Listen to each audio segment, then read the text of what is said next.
रामकृष्ण हरी सर्वांना. आज दिनांक 23 एप्रिल. काल मी चौथा अध्याय ज्ञानेश्वरीचा चौथा अध्याय चालू केला होता. त्याच्या पहिल्या 5 ओव्या मी वाचल्या होत्या. आज तिथून पुढच्या 30 ओव्या मी आता वाचणार आहे. वक्रतुंड महाकाय सूर्यकोटी समप्रभा निर्विघ्नं कुरु मे देव सर्वकार्येषु सर्वदा. अलंकापुरी पुण्यभूमी पवित्र विधे नांदतो ज्ञान राजा सुपात्र तया आठविता महापुण्य राशी नमस्कार माझा ज्ञानेश्वरांची. ओवी क्रमांक 6. ते वेळी संजय राया ते म्हणे, अर्जुन अधिष्ठीला दैवगुणे जे अतिप्रीती नारायणे बोलिचु तू असे. जेन संगेची पितया वसुदेवासी जेन संगेची माती देवकेसी जेन संगेची बळीभद्रासी ते गुह्य अर्जुनेशी बोलत. देवी लक्ष्मी एवढी जवळीक तेही न देखे या प्रेमाचे सुख. आजी कृष्णसे हा स्नेहाचे पीक यातेची अंती. सनकादिकांची आशा वाढिनल्या होती अखेर बहुवसा. परित्याही येणे माने यशा एकी चिना. या जगदीश्वराचे प्रेम येथ दिसतसे निरुपमा. तेसे पार्थे येणे सर्वोत्तम पुण्य केले. गोपाजयाची प्रीती अमूर्तः आला व्यक्ती. मज एकवंगी याची स्थिती आवडत असे. एरवी या योगी नाडळे वेदांतासी नाकळे. जेथ ध्यानाचे हे डोळे पावतीना ते हे निज स्वरूप अनादि निष्कंप. परिकवन माने सकृप झाला आहे.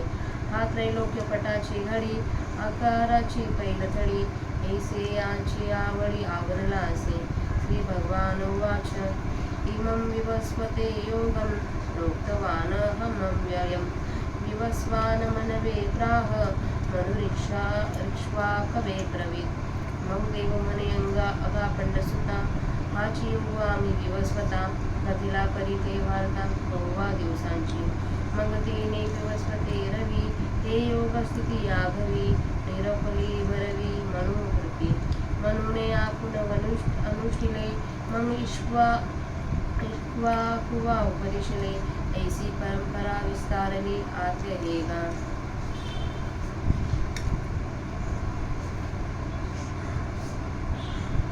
एवं परंपरा प्राप्तमिमं राजर्षयो विदुहा.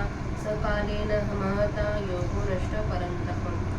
मग आणि काही या योगाते राजर्षी झाले जाणते.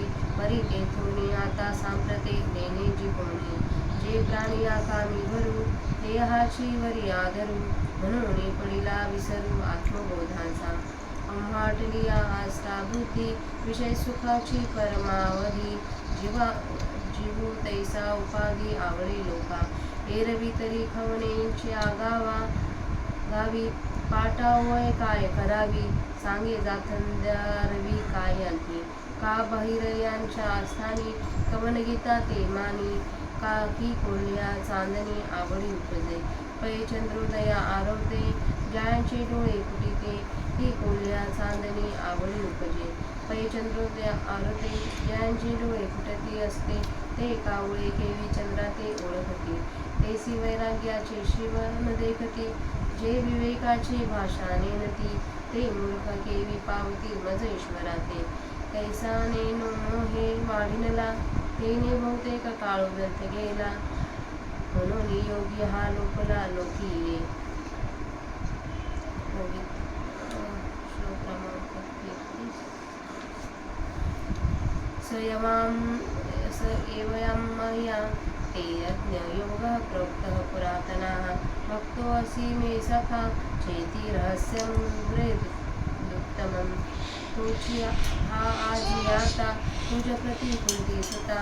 सांगितला आम्ही तत्वता भ्रांती न करी. हे जीवेची निजगुज परी केवी राखो तुझ. जे पडियेसी तू मज मनोनिया. तू प्रेमाचा पुतळा भक्तीचा जिव्हाळा. मैत्रीची चितकळा धनुर्धरा. तू अनुसंगाचा ठाव आता तुझ काय वंचू जाऊ. जरी संग्रामारूढा आहो जाहलो आम्ही. तरी नावे कहे सहावे गाजा बाजाही न धरावे. परी तुझे अज्ञानत्व हरावे लागे आधी. अर्जुन उवाच अपरं भवतो जन्म परं जन्म विवस्वतः कथमेतद्विजयान्यं त्वामदो प्रोक्तज्ञानिता तवं प्रोक्तवानिति तवम् अर्जुन म्हणे भरी माया फुले स्नेह करी एत विस्मय काय उधारी कृपानी तू संसार श्रांताची सावली अनाथा जीवांची माऊली आमुते कीर प्रसवली तुझीच कृपा देवा पांगो एका देवी जे तरी जन्मोनी जोजारू साहिजे हे बोली काय तुझे तुझ्याची खुणा आता कुसेन जे मी काही ते तनिके चित्ती देई देवीचे देवे कोपावेना काही बोला ऐका तरी मागील जे वार्ता तुवा सांगितली होती अनंता ते नावे कमज चित्ता मानेची ना जे तो विवस्वतू म्हणजे काही ऐसे हे वडिला ठाऊ नाही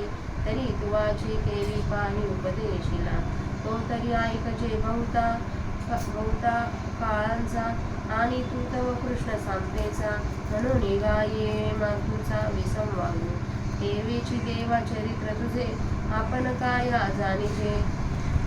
काही काय जाणीजे हे लटिके घेवी म्हणजे एकी हेणा परी हे चिमा तू आगवी मी परीसे तैशी सांगावी जे तुवाची तयारवी गेवी उपदेश केला. आता आपण भगवद्गीतेच्या श्लोकांचा आणि माऊलींच्या प्राकृत भाषेतील ओवींचा मराठी अर्थ ऐकूया.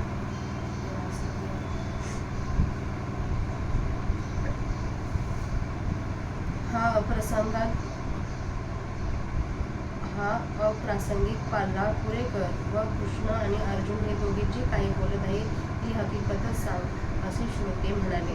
तेव्हा ज्ञानेश्वर महाराज म्हणतात त्यावेळी संजय धृतराष्ट्राला म्हणाला खरोखर भाग्यानेच अर्जुनाचा आश्रय केला कारण प्रत्यक्ष भगवान श्रीकृष्ण त्याच्याशी मोठ्या प्रेमाने बोलत आहेत. पिता वसुदेव याला जे सांगितलेच नाही आई देवकी हिला जे सांगितलेच नाही बळीभद्र याला जे सांगितलेच नाही ते रहस्य अर्जुनाजवळ श्रीकृष्ण बोलत आहे. श्रीकृष्ण देवाच्या जवळ असणारी एवढी जवळ असणारी लक्ष्मी देवी पण प्रेमाचे सुख तिलाही कधी दिसले नाही. कृष्णाच्या प्रेमाचे सर्व फळ अर्जुनालाच आज लाभत आहे. सनकादिकांच्या परमात्मा सुखाबद्दलच्या आशा खरोखर खूपच बळावल्या होत्या पण त्या इतक्या प्रमाणात यशाला आल्याच नाहीत. या जगदीश्वराचे प्रेम येथे या अर्जुनावर अगदी निरुपम दिसत आहे. या पालख्याने कसे उत्कृष्ट पुण्य केले आहे बरं पहा. ज्या अर्जुनाच्या प्रीतीमुळे हा कृष्ण वास्तविक निराकार असून साकार झाला त्या अर्जुनाची देवाशी एकरूपता मला चांगलीच पडते. नाहीतर ह्या योग्यांना सापडत नाही. म्हणजे हा श्रीकृष्ण परमात्मा हा योग्यांना देखील सापडत नाही. वेदांच्या अर्थाला पण तो सापडत नाही. ध्यानाचीही नजर जेथपर्यंत पोहोचत नाही अशी जी आत्मस्थिती तद्रूप असणारा हा श्रीकृष्ण मूळचाच अचल आहे. पण आज या अर्जुनावर किती बरं कृपावंत झाला आहे असे ज्ञानेश्वर महाराज सांगत आहेत.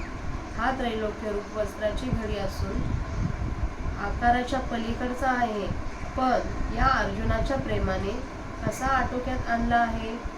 तेव्हा श्रीकृष्ण म्हणाले आता इथून पुढं श्रीकृष्णाचा आणि अर्जुनाचा संवाद चालू होतो. त्या आता सुरुवातीला श्रीकृष्ण म्हणतात मी अविनाशी योग सूर्याला सांगितला सूर्याने मनूला सांगितला मनूने इक्ष्वाकुला सांगितला.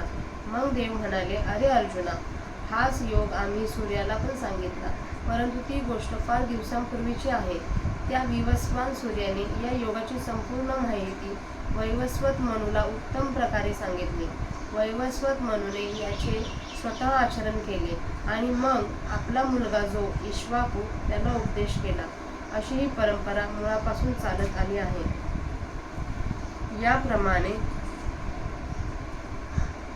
या परंपरेने प्राप्त झालेला या योगाला राजर्षी जाणते झाले.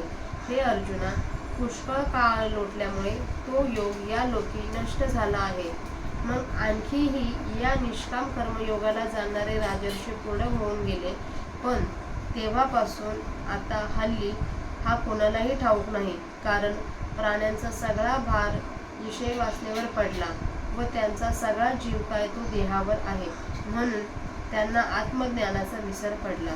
आत्मबोधाची आस्था ज्या बुद्धीने बाळगावायची ती आडमार्गाला लागल्यामुळे लोकांना विषय सुख हेच आत्यंतिक सुख वाटू लागले व देहादी प्रपंच हा प्राणाप्रमाणे प्रिय झाला.